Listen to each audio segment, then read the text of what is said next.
going to be reviewing Mar-Vell's furniture. Some general things about cat trees. I try to have something in every space that humans hang out that is hers, and she won't be disturbed when she's hanging out on it. I didn't immediately buy all of the trees we have right now. I started off by giving her just cardboard boxes on different stools we had, chairs, in different places to see where she liked to hang out. You want to give your cat low and high, covered, open, vertical scratching, horizontal scratching, all those different opportunities. You want to make sure your cat has all of these options so that they don't pick something of yours to make theirs. Once I saw that obviously she liked to spend a lot of time by the window and she liked to be higher up, then I bought the tall cat trees. The first piece of furniture we bought for her was this tower. We picked this one because she liked to spend a lot of time around the window and on hard, flat surfaces, and this seemed like a good fit. It gives her a lot of scratching opportunities and different levels with different vantage points outside. It does have some design flaws, as you can see. It's pretty hard for the cat to get from this layer to this layer. So we have it next to the couch, so she usually goes from the couch to up here. She loves hanging out in the box and scratching on a couple of these posts. These scratching pieces and the furry pieces on it are removable and washable. I have found it pretty difficult to get any fur off of the scratchy pieces or the furry pieces. We also attached this scratching box over here because the smooth surface made it difficult for her to climb up onto it. So this helps her get a good grip so that when she jumps from the couch onto there, she's able to get her bearings. This next one is this little piece in the kitchen.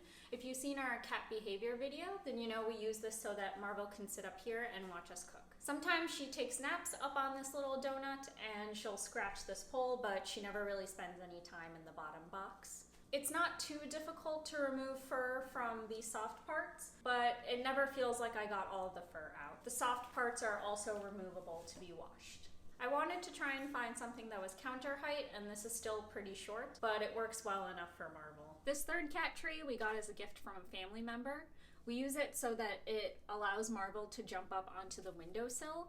In the office, we have my desk that helps her get up there, but here, she would use all of this other furniture and it was a little risky, so this helps her a lot.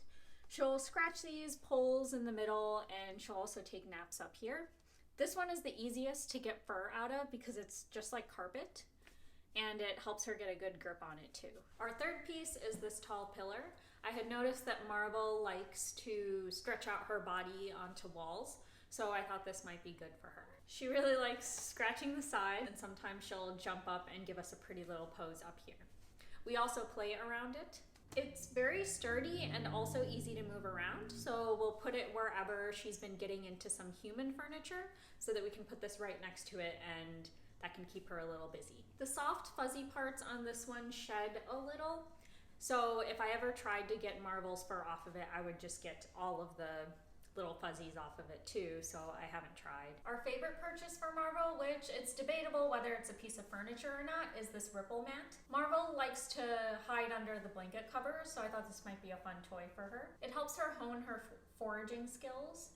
This is where she spends most of her time. She'll take naps, she'll lick herself, she'll hang out, and we keep all of her toys on here too so that they get hidden between the different holes and she can play around with them. Her fur does get caught in this pretty good, especially when she goes into the holes and little pieces of fur will get caught into the little corners. I haven't really found a good method of getting all of the fur out. We've had Mar-Vell for about 7 months now, so we bought all of these pieces pretty early on in having her, and I feel like I can't say too much about the durability of them. You can see wear and tear where she scratches into them, but outside of that, they've done well. With all of these furniture pieces, when I first buy them, I get excited and put it together, and then she doesn't touch it for a while. So don't be discouraged if you buy your cat a new thing, and it takes a while for them to warm up to it. She still doesn't use all of the parts of each of the pieces, and she goes through phases of which one she likes more and where she likes to hang out. One trick I've used to get her more comfortable with the furniture was to leave treats in the different holes and cubbies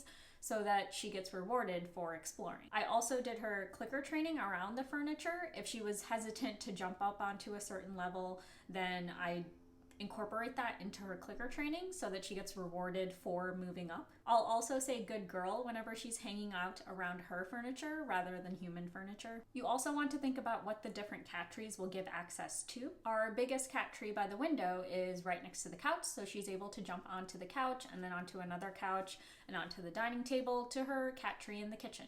This allows her to have sort of a cat highway to go across the space without encountering any humans. In the same vein, you might have something you don't want the cat to have access to. That's why we keep this tree a little further away from the bookshelf so that she doesn't think that she can jump up there and try and hurt herself. Thanks so much for watching. Remember to like and subscribe and let us know what else you'd like us to review that's Mar-Vells.